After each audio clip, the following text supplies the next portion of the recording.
Welcome to Behind the Headlines.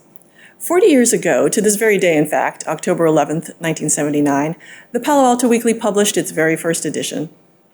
It was the brainchild of Mid-Peninsula native and Stanford grad Bill Johnson, who wanted to bring serious-minded, community-rooted journalism to Palo Alto. It was the kind of reporting he grew up reading in the Palo Alto Times, although in 1978 that paper was sold to the Chicago Tribune, which then merged it with the Redwood City Tribune to create a regional paper. Bill Johnson got the financial backing of 14 local families who agreed with his vision, although he says they weren't necessarily sure that a 20-something would be able to pull it off. I don't think they or he knew what they were getting into. In fact, the internet hadn't even been invented yet. But somehow, 40 years later, the humble enterprise is still here, having published an edition every single week for 4 decades, and now offering all of its content digitally through a website and several emailed newsletters. To mark the Weekly's 40th year, we've put together a special edition and companion website that reflect on just how this community has changed since 1979. What's most significant is that this period coincided with the rise of the digital revolution that today defines Silicon Valley. We interviewed residents and businesses about how their lives have changed, both for good or ill. Their stories are presented in several profiles. For those readers who enjoy history, we also put together a retrospective of the top news stories since 1979, from disasters and crime to civic decisions and cultural celebrations. You can find our print edition in your mailbox or on newsstands in the dark blue boxes. The online content includes interactive timelines, photos, and more. That's posted at paloaltoonline.atavist.com. To start you off, here's a video by our chief visual journalist, Magali Gauthier, who asked residents to complete this thought. When I think of Palo Alto, I think of. We hope you enjoy it. When I think of Palo Alto? When I think of Palo Alto? When I think about Palo Alto? I think that there's amazing schools here. I think of neighborhoods, community. I think of Stanford.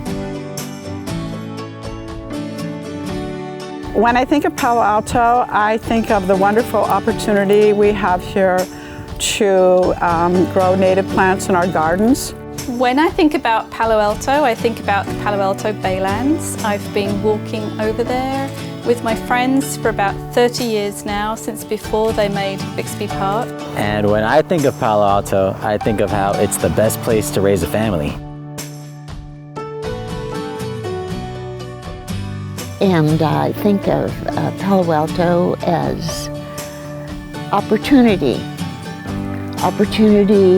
to raise a family, good schools. So it's a mix. I think of really some great things and some things I wish could be more like the old days when teachers could afford to live here, or firefighters or police officers.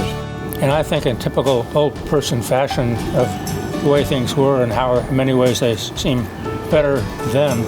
And how it has grown in cultural and ethnic diversity, which is wonderful for our kids.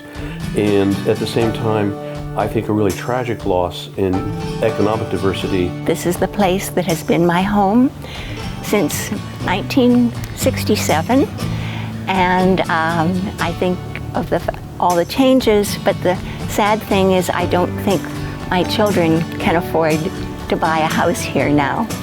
When I think of Palo Alto, I think of it as a city on foot and on wheels. When I think of Palo Alto, I think of a place whose people really care about raising its children and building its community. And I think of the beautiful place that I raised my family. When I think of Palo Alto, I think of home.